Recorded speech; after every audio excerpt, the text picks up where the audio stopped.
We begin today with COVID concerns on the verge of a serious ramp up in vaccine eligibility. By tomorrow morning, every adult in Florida 18 and older will be eligible for a COVID vaccine shot. It's a hopeful development that comes just as we are seeing more COVID variants and mounting concern about a new surge. And as the state goes on the offensive against reports that COVID deaths are being undercounted.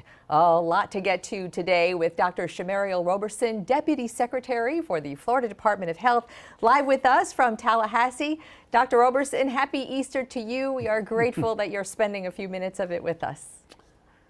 Absolutely. Good morning. Good morning. Great to see you. Dr. Roberson, your department over the last 3 days consecutively has reported more than 6,000 new cases of COVID-19 in Florida. Now, that doesn't approach the stunning numbers from last summer, but it does seem concerning. Is Florida going through a fourth surge along with 20 other states? No, our cases have been consistent over the last 14 days. So we've been seeing around 5,000 to 6,000 cases. Our positivity rate, which is the rate in which we see positive cases divided by the total number of tests, is ranging between that 5 and 6% too. The median age on these new cases are about the age of 35. So over this pandemic, the median age has significantly decreased. However, we remain vigilant on watching, but we're not seeing per se a surge in the state of Florida at this moment. Dr. Roberson, I want to just make mention that I think this is the first time this year that we've actually had someone from the Florida Department of Health appear with us live, and we really do appreciate that. And I want to ask you about this narrative that's out there and for you to really take us through some concerning reports that Florida is underreporting or has underreported the COVID death count. This was something that was originally published in the American Journal of Public Health. There has been some clapback on that, what the author wrote is really out of context. Really take us through, in a way that lay people like us can understand, how are the deaths counted? What is the state doing, and why is this published report so concerning? So let me refute that statement. First of all, the Florida Department of Health has not done anything to falsely report deaths in this state. These are two very different things. So the report in the American Journal of Public Health is merely a methodology, a calculation to look at if you may be seeing other things related to death. So the CDC has reported this as well with excess deaths.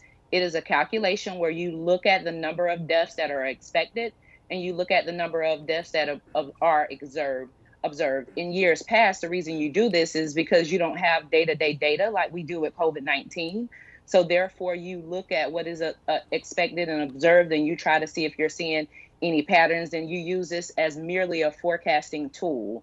That is very different from what we report on a day-to-day basis. What we report on a day-to-day basis is the COVID-19 deaths that are reported into the state, and we release that in a timely way every day on our website. So what we're talking about in these false narratives that have been out are two completely different things. That APHA article is merely a forecasting tool, a type of methodology, but what we report are the facts. The people in Florida deserve the facts. We report the facts on actual COVID-19 deaths in this state. Yeah. So can I just ask a follow-up real quick? Mm-hmm. Excuse me for that. The deaths that are reported, we've seen medical examiner reports from South Florida, Miami-Dade, Broward, but for a fraction of the deaths attributed to COVID, there is almost always another type of what they call comorbidity, an underlying something. Heart disease is one of the more prevalent ones that we've seen. So when a state decides, or a medical examiner decides to categorize a death as COVID, is it COVID caused, COVID related? Are they counted the same way? How does that work? Yes. So in epidemiology, what you look at is association. So every person is a little bit different. So you can have a medical examiner or certifying physician look at a primary cause or a secondary or other related causes. So what we're counting here is primary and associated causes with COVID-19. If it's in that primary box, when you look at the death certificate or the secondary box, you see COVID, those are all counted. So if a person they have to be a case first. So you have to be considered a case of COVID, and then you have to die within a certain amount of time within that 30-day period. And then, we confirm that looking at the death records. And like I said, it is an association. We can't per se that, COVID just caused. It can be in that primary position, but you can also have other things that's secondary that certifying physician or the ME put on there, like heart disease, diabetes, epilepsy, etc. Yeah.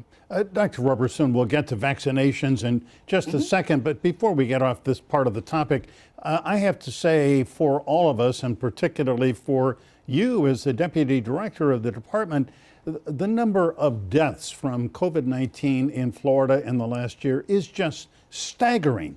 34,000 of our fellow citizens, our neighbors, our friends, have died from this disease, and about a third of them in South Florida. Is there anything in the annals of the history of the state that even approaches this? Yes, it is. So when we look at deaths in the state of Florida, we're very sad for the more than 33,000 lives that we've seen lost to COVID. When you look at this and you look at mere numbers, we have the numbers because we have more of the population. However, when you compare us to other states, being that we have a very large older population, and we know that this virus disproportionately affects individuals over the age of 65, we rank 27th in the United States with deaths when you compare us to other states. Yeah. So when Doctor, you look at, I'm sorry. Yeah. Speaking of Can I seniors, and let's speak of seniors. There are 4.5 million seniors, 65 and older in the state of Florida. Yes. How many of them now have been vaccinated? And just to answer your question, and we'll talk about that, but we see heart disease and cancer, unintentional injuries, where you've seen more than 33,000 deaths in the state. So we do see this trend with other top leading causes of death. But with 65 years and older, we have vaccinated more than 3.3 million individuals over the age of 65. That represents more than 71% of the population of those seniors in the state. Dr. Roberson, the vaccines that are about to ramp up tomorrow, every adult in Florida now eligible come Monday morning. I was looking at the statistics, and we've been reporting from the beginning of when vaccines became available how the stats on the website show large inequities in ethnicities of people being vaccinated. And I know originally when that started bubbling up, the governor, Jared Moskowitz at the Division of Emergency Management, really did a lot to put vaccine centers, mobile units in communities that are underserved. And still now, at the beginning of April, those numbers, particularly of Black Floridians being vaccinated, are so low, relatively speaking. Why is that? What needs to be done to remedy that? Yeah, so Black Floridians represent about 16% of the state. And, we, as a part of our state emergency response team with the Black Caucus, with DEM, with the Florida Department of Health, we all work together. So we've put vaccine sites in faith-based communities. We've done over 85,000 of those vaccine sites. When the federal government asked could they work with us to put different sites out, we did that. So we were the first state to do walk-ups at these federal sites, and more than half of the vaccines that have been given at those federal sites are of minorities using this walk-up model. We've put them in minority communities, but we do understand that there are some vaccine hesitancies that we've seen in the past with other vaccines in minority populations. So what we're doing is we're working with different members of the community, historically Black colleges and universities, Urban League, NAACP. We're working with other local community members to try to get the word out and understand vaccine hesitancy and promote vaccines. And, we've taken that step of making sure that the vaccine was available to minority communities so that we can address this issue. Yeah, well, we hope you succeed there, because the percentages of Black people getting vaccinated is really depressingly low. Hope you bring it up. And we're working very hard every day to do that. All right, Dr. Shamarial Roberson, Deputy Director of the State Department of Health. Great to have you on. Thanks for your Thanks so time much. this morning. Thank you.